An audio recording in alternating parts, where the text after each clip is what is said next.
The way that I worked through that personally is comparing it to a tool like spell check.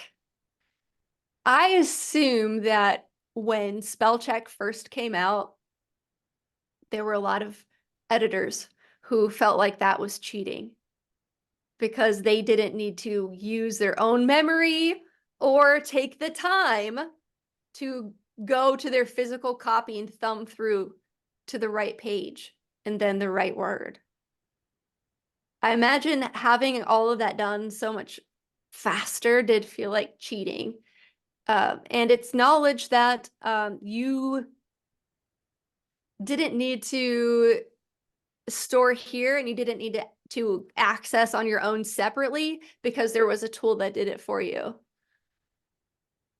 I'm really glad that there's spell check. I, on my own, am not the very best speller. I was alternate in my sixth grade county spelling bee.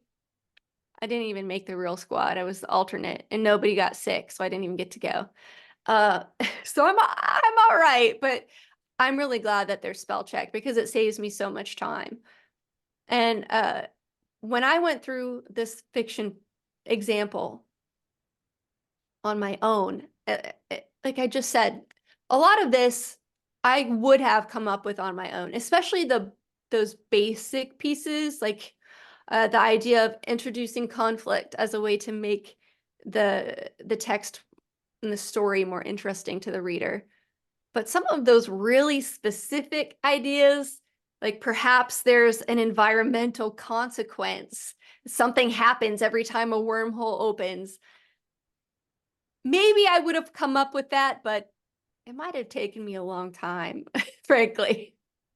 But I don't see this as cheating because I still have to understand the genre to know what's a good idea and what's not. I still am going to read the text.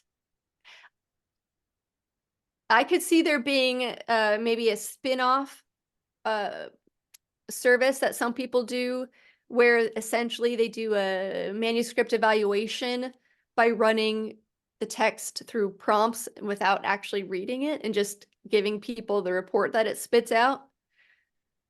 I could see that happening. But if I'm working with this author doing a developmental edit, I'm still going to be reading the text. I'm still taking the time, investing the time in those soft skills of speaking with the author, learning their goals for the text, for the story, learning their writing style, learning what they like and what they don't like about this genre, about writing in general, learning what they want out of the story, where they want the characters to go. And I'm going to take all of this knowledge and also learning how to best communicate with them and talk to them. Like, do they want just the facts, Jack? There are those clients. And then there are we're going to word this very gently authors too. So which one are they? I'm going to take all of this information and use that to determine which is the right suggestion to present to the author, which is the right way to present it to the author so that it helps them the best. And the authors still can't do this on their own, most likely, because they're not going to know the right questions to ask because they are not editors. So they could get maybe some basic information by using ChatGPT on their own, but they're not going to get the same kind of feedback that you and I would, knowing what we know about editing in the genre. So that's why I don't see it as cheating.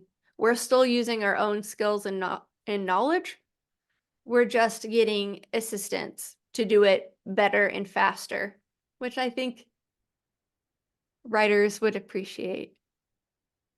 Getting it back before a deadline? Okay. This is a huge shift. And it's okay if ultimately you decide that you don't want to use this tool this way. Maybe there are other ways that you can use it. We all are going to make our own choices about what we feel comfortable with, what we think our clients will feel comfortable with, and the best ways that we can incorporate it into our own editorial processes.